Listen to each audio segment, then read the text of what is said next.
The channel does not promote any violent, harmful, or illegal activities. All content provided by this channel is meant for an educational purpose only.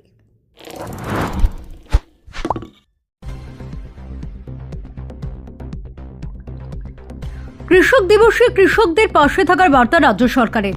কৃষক দিবস উপলক্ষে বাংলার কৃষকদের স্বার্থে দৃঢ় অঙ্গীকারের বার্তা দিল রাজ্য সরকার। কৃষকদের স্বার্থ রক্ষা ও আলু চাষিদের ন্যায্য দাম নিশ্চিত করতে রাজ্যে আলু সংগ্রহ প্রকল্প চালু রয়েছে বলে জানানো হয়েছে। এই প্রকল্পের মাধ্যমে আলুর অভাবী বিক্রি রোধ করা এবং চাষিদের লাভজনক দাম নিশ্চিত করার উদ্যোগ নেওয়া হয়েছে। রাজ্য সরকারের তরফে জানানো হয়েছে আলুর ন্যূনতম সহায়ক মূল্য বাড়িয়ে কুইন্টাল প্রতি 950 টাকা করা হয়েছে। সমবায় দফতরের হিমঘরগুলির পাশাপাশি রাজ্যের অধিকাংশ হিমঘরে এই প্রকল্পে অংশ নিচ্ছে। এছাড়াও হিমঘরে ছোট আলু চাষিদের জন্য 30% জায়গা সংরক্ষিত রাখা হয়েছে। একই সঙ্গে জানানো হয়েছে আলুর ক্ষেত্রে আন্তঃরাজ্য বাণিজ্যে কোনো নিষেধাজ্ঞা নেই। অন্য রাজ্যে আলু রপ্তানি করতে চাইলে রাজ্য সরকার কৃষকদের স্বার্থে তাতে কোনো বাধা দেবে না। রাজ্য সরকারের বক্তব্য, বাংলার কৃষকদের স্বার্থ রক্ষায় সরকার সর্বদা প্রতিশ্রুতিবদ্ধ এবং কৃষকদের উন্নয়নের জন্য বিভিন্ন উদ্যোগ চালিয়ে যাচ্ছে। Bureau report, Kolkata mirror.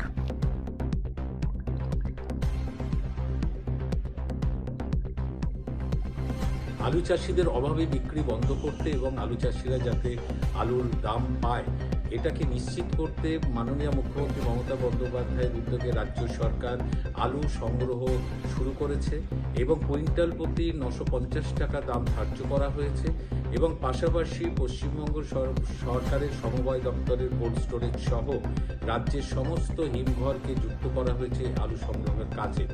এবং বিশেষ করে যারা ক্ষুদ্র চাষি আলু চাষ করেন, অল্প জমিতে আলু চাষ করেন, তাদের জন্য হিমঘরগুলোতে 30% জায়গা সংরক্ষণ রেখেছে রাজ্য সরকার।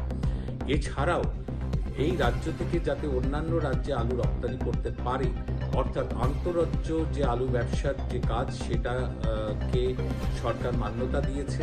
রাজ্যের আলুর যে প্রয়োজন, যে প্রয়োজনীয়তা আছে সেই প্রয়োজনটাকে পূরণ করে আলু চাষিরা অন্যান্য রাজ্যেও আলু রপ্তানি করতে পারবে। মাননীয় মুখ্যমন্ত্রী মমতা বন্দ্যোপাধ্যায়, তিনি 15 বছর রাজ্যের মুখ্যমন্ত্রী, তিনি তার সরকারি উদ্যোগে বাংলার সর্বস্তরে সর্বশ্রেণীর মানুষের জন্যই কিন্তু সরকারি পরিষেবা দিয়ে এসেছেন এবং তিনি সমাজের এবং রাজ্যের বিভিন্ন ক্ষেত্রে যত শ্রেণীর মানুষ আছে, বিভিন্ন জাতি উপজাতি, কৃষক, শ্রমিক, মেহনতি মানুষ, খেটে খাওয়া মানুষ, বিভিন্ন ধর্ম সম্প্রদায়ের মানুষের চাহিদার কথা মনে রেখে তিনি কিন্তু সরকারি সিদ্ধান্ত বারবার নিয়েছেন। এটা হচ্ছে তার একটা প্রকৃষ্ট উদাহরণ। আমাদের হুগলি জেলা সহ বেশ কয়েকটা জেলায় প্রচুর পরিমাণে আলু চাষ হয়। এবারও আলু চাষ হয়েছে, সেই আলুর কোয়ালিটি খুবই ভালো এবং যেহেতু অতিরিক্ত চাষ হয়েছে ফলে লোকাল মার্কেটে আলুর দামটা পড়ে গিয়েছিল। এতে চাষিদের মধ্যে একটা অনিশ্চয়তা দেখা দিয়েছিল। সেই অনিশ্চয়তা কাটিয়ে দিলেন রাজ্যের মুখ্যমন্ত্রী, আমাদের সকলের প্রিয় মাননীয় মমতা বন্দ্যোপাধ্যায়। এখন আলু চাষিরা তারা অন্যান্য রাজ্যেও আলু রপ্তানি করতে পারবে। পাশাপাশি রাজ্য সরকার কোল্ড স্টোরেজের মাধ্যমে আলু সংগ্রহ করবে, 950 টাকা কুইন্টাল প্রতি আলু সংগ্রহ করবে। এতে একটা ভারসাম্য তৈরি হবে, আলু চাষিরাও বাঁচবে, সাধারণ মানুষও তার একটা আয়ত্তের মধ্যে দামে আলু কিনতে পারবে। নমস্কার। আমাদের পাশে থাকতে সাবস্ক্রাইব করুন আমাদের ইউটিউব চ্যানেলটি ও ফলো করুন আমাদের ফেসবুক পেজটি। লাইক, শেয়ার ও কমেন্ট করতে ভুলবেন না। কলকাতা মিরর, পাশে থাকে, পাশে রাখে।